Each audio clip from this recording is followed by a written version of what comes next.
Hello বন্ধুরা, ইতিহাস আলোচনা চ্যানেলে সকলকে অনেক অনেক স্বাগত। আজ আজকে আলোচনা করব ডক্টর এপিজে আব্দুল কালামের জীবনী নিয়ে। আজকে আমি কেন এটা আলোচনা করছি, কারণ আজকে হচ্ছে 27শে জুলাই, আর আজকের দিনে এপিজে আব্দুল কালাম তার শেষ নিঃশ্বাস ত্যাগ করেছিলেন। তো প্রথমে বলে রাখি, বায়োগ্রাফি মানে হচ্ছে জীবন বৃত্তান্ত। আজকে আমি জীবন বৃত্তান্ত আলোচনা করব। অটোবায়োগ্রাফি মানে আত্মজীবনী। যে আত্মজীবনী মানে হচ্ছে যখন কেউ নিজের জীবনী নিজেই লেখেন তখন সেটাকে আত্মজীবনী বলা হয়। আর বায়োগ্রাফি মানে হচ্ছে জীবন বৃত্তান্ত, যখন ওনার জীবনের কাহিনী যখন অন্য কেউ লেখে তখন সেটাকে বলা হয় বায়োগ্রাফি। আমি এটা বলে দিলাম, তোমরা হয়তো অনেকেই জানো বা অনেকেই জানো না, তাই আমি একটু বলে রাখলাম। যাই হোক, তো এবার শুরু করি। তো দেখো, ডক্টর আবুল পাকির জৈনুল আবদিন আব্দুল কালাম ছিলেন ভারতের একজন প্রখ্যাত মহাকাশ বিজ্ঞানী ও ভারতের 11তম রাষ্ট্রপতি। মহাকাশ যান প্রযুক্তির বিকাশে অসামান্য অবদানের জন্য তাকে ভারতের মিসাইল ম্যান বলা হয়। তরুণ প্রজন্মের প্রতি তার গভীর ভালোবাসার জন্য তিনি জনগণের রাষ্ট্রপতি হিসেবে আজও মানুষের হৃদয়ে অমর হয়ে আছেন।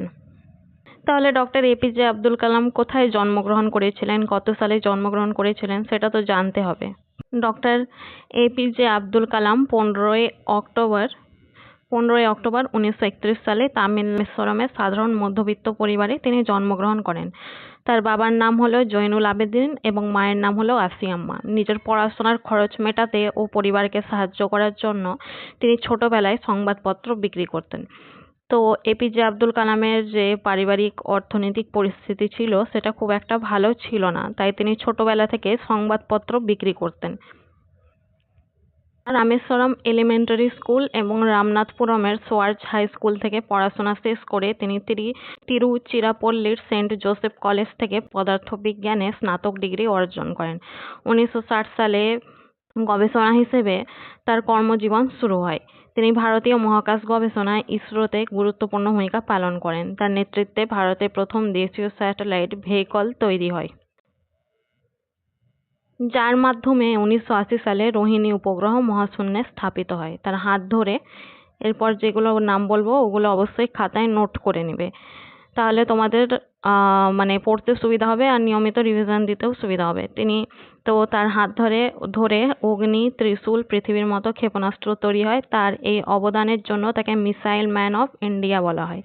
তো এখান থেকে প্রশ্ন আসতে পারে, মিসাইল ম্যান অফ ইন্ডিয়া কাকে বলা হয়। দেখো, 2002 সালে তিনি ভারতের 11তম রাষ্ট্রপতি হিসেবে নির্বাচিত হন।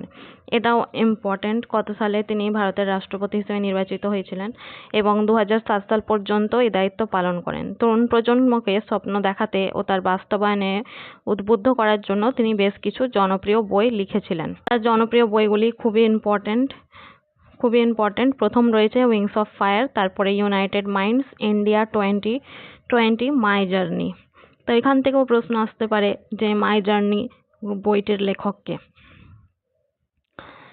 বিজ্ঞান ও দেশ সেবার জন্য সরকার তাকে সর্বোচ্চ বেসামরিক সম্মান ভারতরত্ন ভূষিত করে। এছাড়াও তিনি পদ্মভূষণ এবং পদ্মবিভূষণ শিক্ষার্থীদের প্রতি অগাধ ভালোবাসা, এটা একটু আলাদা হবে, ভুল টাইপিং হয়ে গেছে। তো ভালোবাসা ও অবদানের স্বীকৃতি স্বরূপ জাতিসংঘ তার জন্মদিন 15ই অক্টোবর কে বিশেষ ছাত্র দিবস হিসেবে ঘোষণা করে। খুবই ইম্পর্টেন্ট, ভেরি ইম্পর্টেন্ট। বিশ্ব ছাত্র দিবস কত তারিখ পালিত হয়? 15ই অক্টোবর। কার জন্মদিন উপলক্ষে? এপিজে আব্দুল কালামের জন্মদিন উপলক্ষে। 2015 সালে 27শে জুলাই মেঘালয়ের শিলংয়ে অবস্থিত ইন্ডিয়ান ইনস্টিটিউট অফ ম্যানেজমেন্টে বক্তৃতা দেওয়ার সময় হঠাৎ হৃদরোগে আক্রান্ত হন ও শেষ নিঃশ্বাস ত্যাগ করেন। এটাই ছিল ডক্টর এপিজে আব্দুল কালামের জীবনী। দেখো, তিনি ছিলেন একজন প্রখ্যাত বিজ্ঞানী, সফল রাষ্ট্রনায়ক ও অসাধারণ মানবিক গুণসম্পন্ন ব্যক্তিত্ব। তার জীবন শিখিয়েছে যে জন্ম, পরিচয় বা দারিদ্র্য মানুষের সাফল্যের পথে কোনো বাধা হতে পারে না, বরং সততা, কঠোর পরিশ্রম, উচ্চ লক্ষ্য থাকলে যে কোনো মানুষ তার স্বপ্নকে বাস্তব রূপ দিতে পারে। তার অবদান ও আদর্শ চিরকাল ভারতবাসীর হৃদয়ে অমর হয়ে থাকবে। তার কয়েকটি বিখ্যাত উক্তি তোমরা প্রত্যেকেই জানো। প্রথমটা, স্বপ্ন সেটা নয় যা মানুষ ঘুমিয়ে দেখে, স্বপ্ন সেটাই যা পূরণের প্রত্যাশা মানুষকে ঘুমোতে দেয় না। শিক্ষার মূল লক্ষ্য হলো একজন মানুষ তৈরি করা যার মধ্যে সততা ও সংবেদনা এবং সঠিক মেধার বিকাশ ঘটেছে। তো এটাই ছিল এপিজে আব্দুল কালামের জীবনী। আশা করি তোমাদের ভালো লেগেছে। আর যেগুলো ইম্পর্টেন্ট পয়েন্টগুলো ছিল সেগুলো অবশ্যই খাতায় লিখে নেবে এবং নিয়মিত রিভিশন দিবে। তাহলে এগুলো কম্পিটিটিভ এক্সামে শর্ট কোশ্চেন প্রচুর আসে, তো এখান থেকেও প্রশ্ন আসার সম্ভাবনা থাকে। তো ভিডিওটি দেখার জন্য অনেক অনেক ধন্যবাদ। আর চ্যানেলটি ভালো লাগলে অবশ্যই লাইক, শেয়ার এবং সাবস্ক্রাইব করতে ভুলবে না। দেখা হবে অন্য একটি ভিডিওতে অন্য একটি টপিক নিয়ে।